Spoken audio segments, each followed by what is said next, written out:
오늘 말씀은 갈라디아서 1장 4절 5절 두 절 말씀이죠. 그리스도께서 하나님 곧 우리 아버지의 뜻을 따라 이 악한 세대에서 우리를 건지시려고 우리 죄를 대속하기 위하여 자기 몸을 주셨으니 영광이 그에게 세세토록 있을지어다 라고 고백합니다.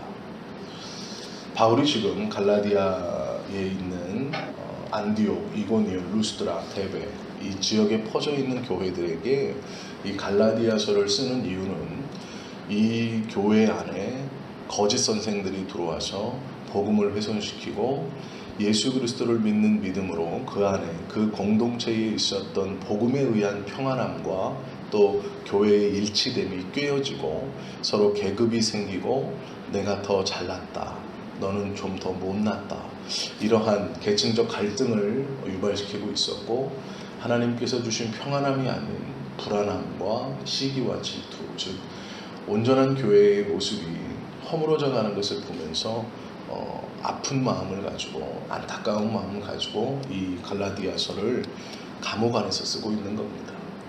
바울은 앞에서 편지를 시작하면서 예의를 차리지 못했고 또 그만큼 급하게 자신의 사도성을 주장합니다. 나의 사도성은 사람들에게서 온 것이 아니라 하나님과 예수님께서 부여해 주신 것이다. 그러니 의심하지 말아라 라는 부탁과 권면이죠. 그리고 나서 바로 복음을 한 줄로 요약합니다. 그것이 4절의 말씀이죠. 모든 영광은 오직 하나님께만 돌리게 되어 있다. 이유는 우주 만물을 창조하신 이가 하나님이시기 때문이다. 바울이 지금 그걸 말하고 싶어 하는 겁니다. 그리고 그 뒤에 하나 덧붙여서 예수님도 영광을 받으실 만한 분이다. 그러면서 우리 예수님에 대한 이 복음의 농도를 진하게 만들기 위해서 노력하고 있는 겁니다. 거짓 선생들은 예수 그리스도의 십자가의 사건과 함께 모세의 율법을 함께 지켜야 온전한 구원을 이룬다라고 하면서 예수님의 구원의 이 농도를 떨어뜨리고 있습니다. 그래서 무엇인가 부족한 것처럼. 그래서 바울은요, 예수님에 대해서 높이기 위해서, 그 농도를 굳게 하기 위해서 영광 받으실 만한 분은 하나님 한 분이신데 그 하나님도 예수님께 영광을 돌리고 있다, 이렇게 설명하고 있는 겁니다. 요한복음 1장 1절에 보시면 예수님을 하나님이시라 표현하죠. 태초에 말씀이 계시니라. 이 말씀이 하나님과 함께 계셨으니 이 말씀은 곧 하나님이시라. 그가 태초에 하나님과 함께 계셨고 만물이 그로 말미암아 지은 바 되었으니 지은 것이 하나도 그가 없이 된 것이 없느니라. 요한복음 1장 1절을 시작하면서 요한은 예수님의 신성에 대해서 설명해주고 있는 복음서입니다. 예수님께서 하나님과 함께 계셨고 예수님을 통해서 전 세계 모든 우주 모든 만물이 그 예수님을 통해서 만들어졌고 예수님을 통하지 않고는 만들어진 것이 하나도 없다. 곧 그는 하나님이다 라고 말하는 것이죠. 예수님을 하나님과 함께 높이 올리는 것입니다.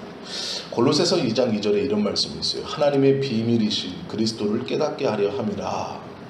하나님의 비밀, 감추어져 있던 비밀을 깨닫게 하려 한다라고 골로새서에 말하죠. 이것을 좀 우리가 깊이 묵상할 필요가 있습니다. 하나님의 감추어졌던 비밀을 깨닫게 하려 한다.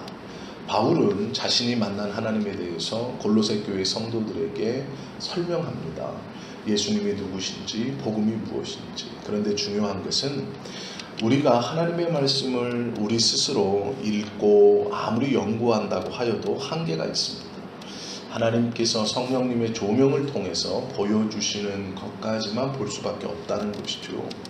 성령의 조명이라는 것은 어두울 때 빛이 비치는 그 반경만 볼 수 있는 것과 같다라는 뜻입니다.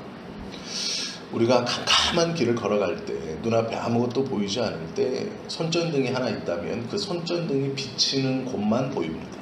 손전등을 치우거나 다른 곳을 비추면 방금까지도 봤던 것도 보이지 않죠. 성령의 조명은 그것과 같다라는 것입니다. 성령님께서 보여주시는 것만큼만 하나님을 알 수 있고 하나님의 뜻을 볼 수 있다라는 것이죠. 이것이 그리스도의 감추인 비밀입니다. 우리는 다만 나타난 말씀을 통해서 성령님께서 보여주시는 하나님만 알 수 있고 보여주시는 예수님만 알 수 있다라는 것이죠. 그러나 이 모든 것을 보여주시고 또 감추시는 분이 하나님이시며 그 하나님은 우리의 구원을 위해서 가장 좋은 것, 또 충분한 것들을 보여주신다는 믿음, 그것을 가지고 있는 것이 성도의 믿음의 근원이죠. 요한복음 8장 54절에서는 내게 영광을 돌리시는 이는 내 아버지라고 예수님께서 표현합니다. 하나님께서 받으신 그 영광을 하나님이 자신에게, 즉 예수님에게 돌리고 계시다, 이렇게 말합니다. 왜 제가 이 설명을 드리냐면 예수님만을 통해서는 복음이 불확실하다, 그러기에 구원이 불확실하기에 모세의 율법을 함께 지켜서 구원의 완성을 이루라 라고 하는 이 거짓 선생들의 가르침에 바울이 이 논리를 가지고 설명하고 있기 때문입니다. 예수님이 부족하냐? 무엇이 부족하냐? 예수님이 무엇이 모자라냐? 예수님의 십자가가 무엇이 미달되어서 다른 것들을 구원에 끌어들이고 있느냐? 예수님은 하나님이시고 그 예수님이 우리가 비록 왜 하나님이신지 너희가 온전히 다 지금 이해하지 못한다 할지라도 성령님께서 조명하시는 것만큼만 보는 것만으로도 충분히 하나님이시며 그 영광 받으신 하나님께서 오히려 예수님께 영광을 돌리고 계시다. 그리하여 예수님은 영광 가운데 계신 분이고 곧 하나님이시기에 그분의 희생으로 말미암은 우리의 구원은 충분하다라고 가르치는 겁니다. 그래서 오늘 4절에 보면 그리스도께서 하나님 곧 우리 아버지의 뜻을 따라 이 악한 세대에서 우리를 건지시려고 우리 죄를 대속하기 위하여 자기 몸을 주셨다라고 복음에 대해서 다시 한번 강조하고 있죠. 악한 세대에서 우리를 건지시려고 자신의 몸을 주셨다라고 말합니다. 그런데 4절에 보면 그리스도께서 하나님 곧 우리 아버지라고 말합니다.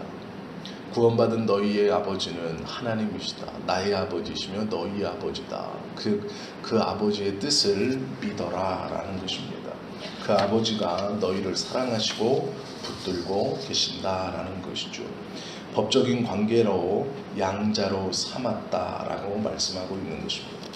바울은 예수님께서 아버지의 뜻을 따라서 사역하셨다라고 말합니다. 예수님은 아버지 되신 하나님의 뜻을 따라 우리를 구원하시는 그 위대한 사역을 이루신 것이죠.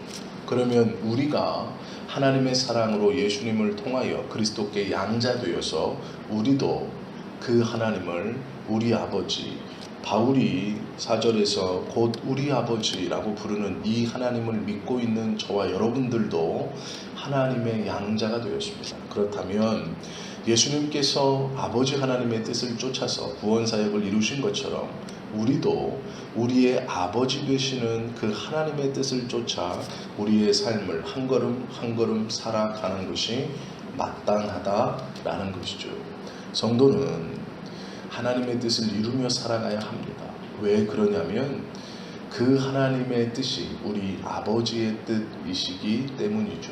또 그 아버지의 뜻을 우리보다 한 걸음 앞서 가시는 예수님께서 온 몸으로 실천하시고 이루어 가셨기 때문이죠. 우리도 예수님을 믿는 믿음으로 그 하나님을 아버지라고 불러 양자된 우리는 아버지의 뜻에 예수님처럼 온전히 순종해야 하는 것이죠. 예수님께서 순종하신 이유를 바울은 악한 세대에서 구원하기 위함이다 라고 말합니다.